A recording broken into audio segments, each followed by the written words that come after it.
My dear students, here I am Vijay Bahadur.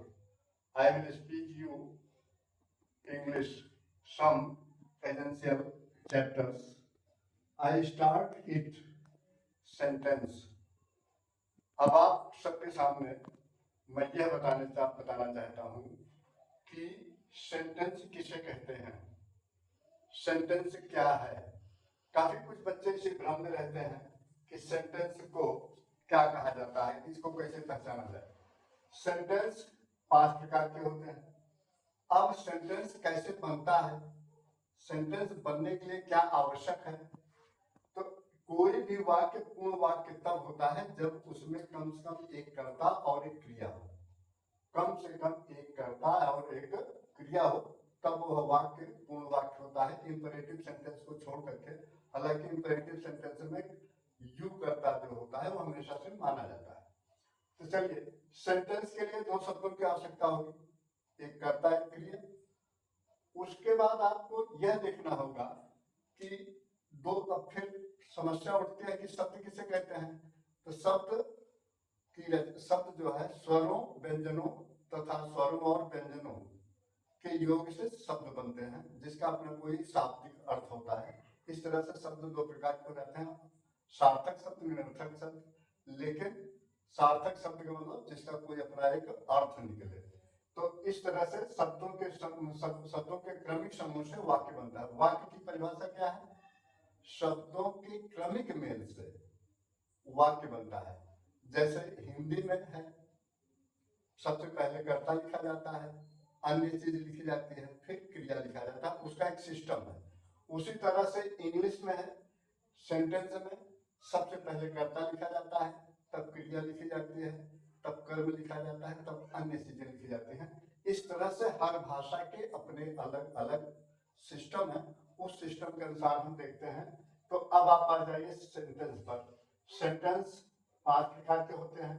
Number 1 assertive sentence, माने साधारण वाक्य जिसमें अफर्मेटिव और निगेटिव दोनों जुड़े रहते हैं।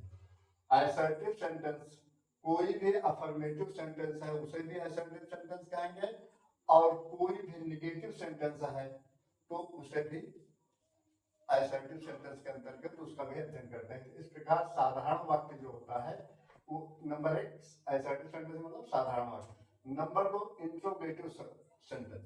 इंट्रोगेटिव सेंटेंस माने ऐसे वाक्य जो प्रश्न पूछने के काम में लाए जाते हैं। ऐसे वाक्य, परिभाषा बड़ी स्पष्ट होनी चाहिए। ऐसे वाक्य जो प्रश्न पूछने के काम में लाए जाते हैं वो इंट्रोगेटिव सेंटेंस कहलाते हैं। इंट्रोगेटिव सेंटेंस हम 2 प्रकार के पाते हैं। जिस तरह से हम असर्टिव सेंटेंस में हमने देखा कि इसके 2 पार्ट हैं, एक अफर्मेटिव सेंटेंस, दूसरा निगेटिव सेंटेंस। उसी तरह से इंट्रोगेटिव सेंटेंस के भी 2 पार्ट होंगे। एक पार्ट होता है सिंगल इंट्रोगेटिव, दूसरा होता है डबल इंट्रोगेटिव। सिंगल इंट्रोगेटिव का मतलब होता है ऐसे वाक्यों की शुरुआत अंग्रेजी में सहायक क्रिया से होती है।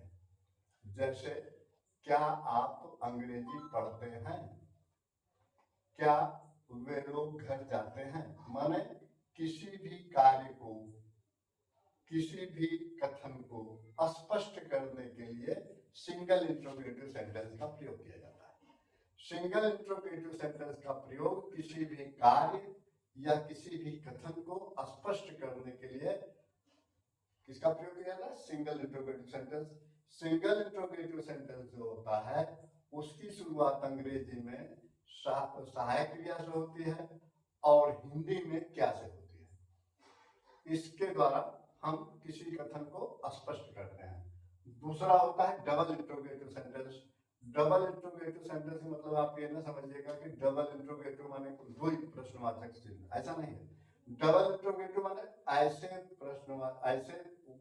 प्रश्नवाचक वाक्य जिनकी शुरुआत प्रश्नवाचक शब्दों से होती है। 9 प्रश्नवाचक शब्द हैं जो डब्लू से, 8 प्रश्नवाचक शब्द आपको डब्लू से मिलेंगे जिनकी शुरुआत होती है। एक प्रश्नवाचक शब्द हाउ जो है उसकी शुरुआत एच से होती है। तो इस तरह से डब्लू से शुरू होने के कारण इनको डबल इंट्रोगेटिव सेंटेंस कहा जाता है। इनसे विभिन्न प्रकार की जानकारी प्राप्त की जाती है। डबल इंट्रोगेटिव सेंटेंस से विभिन्न प्रकार की जानकारी ली जाती है, जैसे कौन कार्य कर रहा है, कौन क्या कर रहा है, कौन कौन सा कार्य कर रहा है, कौन कार्य कब कर रहा है, कौन सा व्यक्ति कब लिख रहा है, कौन सा व्यक्ति किस जगह में पढ़ रहा है, कौन सा व्यक्ति, इस तरह से कार्य से संबंधित विभिन्न जानकारी डबल इंट्रोगेटिव सेंटेंस से ली जाती है। इस तरह से स्पष्ट हुआ कि इंट्रोगेटिव सेंटेंस दो प्रकार के हैं। नंबर एक, single interrogative sentence. Single interrogative sentence की शुरुआत अंग्रेजी में मुख्य सहायक क्रिया से होती है और हिंदी में क्या से होती है। इसी तरह से डबल इंट्रोगेटिव सेंटेंस की शुरुआत डब्ल्यू से होती है। प्रश्नवाचक शब्द कौन होते हैं? डब्ल्यू, तो इसलिए इनको डबल इंट्रोगेटिव सेंटेंस कहते हैं। तीसरा आता है इंपरेटिव सेंटेंस, जिसको कहते हैं आज्ञा सूचक वाक्य या आज्ञा बोधक, आज्ञार्थक वाक्य भी इनको कहते हैं। आज्ञार्थक वाक्य कहिए या आज्ञा सूचक वाक्य। ऐसे वाक्य जिनसे किसी कार्य को करने के लिए आज्ञा, सुझाव या निवेदन किया जाता है किसी कार्य को करने के लिए। जैसे आप एक पत्र लाओ, वे लोग, आप एक पत्र लाओ, अपनी पुस्तक पढ़ो, अपने मेज पर, अपने स्टूल पर खड़े हो जाओ, इस तरह से। तो जैसे कृपया मेरी मदद करो, उन लोगों को जाने दो। इस तरह से इंपरेटिव सेंटेंस भी दो भागों में बढ़ जाता है।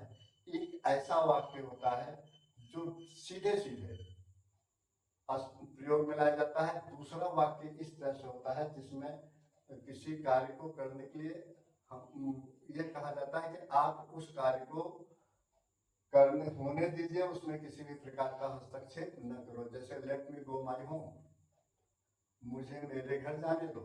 लेट देम रीड, उन लोगों को पढ़ने दो। लेट अस प्ले, हम लोगों को खेलने दो।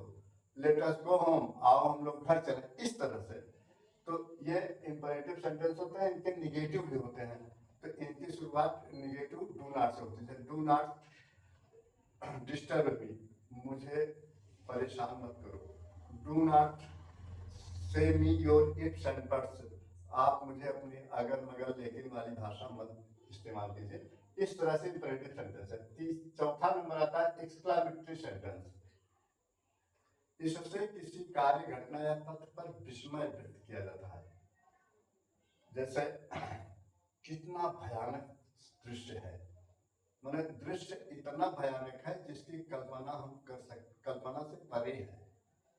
इस पर आश्चर्य व्यक्त किया जा रहा है।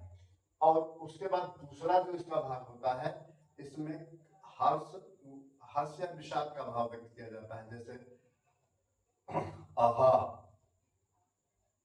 I have got my success, मैं अपनी सफलता प्राप्त कर लिया, मैं सफल हो गया। इस तरह से जो बातें होती हैं वो एक्सक्लेमेटरी सेंटेंस में कही जाती हैं। ओह, कितना भयंकर दुख है, माने दुख या सुख का भाव एक्सक्लेमेटरी सेंटेंस में व्यक्त किया जाता है। इसी तरह से ऑप्टेटिव सेंटेंस है। ऑप्टेटिव सेंटेंस का मतलब होता है इच्छा सूचक वाक्य। इसमें हम अपने हृदय की विषाद या अपने हृदय के विषाद को हर्ष, आशीर्वाद या अभिशाप के रूप में व्यक्त करते हैं। जैसे may you prosper your journey, इस वक्त आपकी यात्रा मुबारक हो।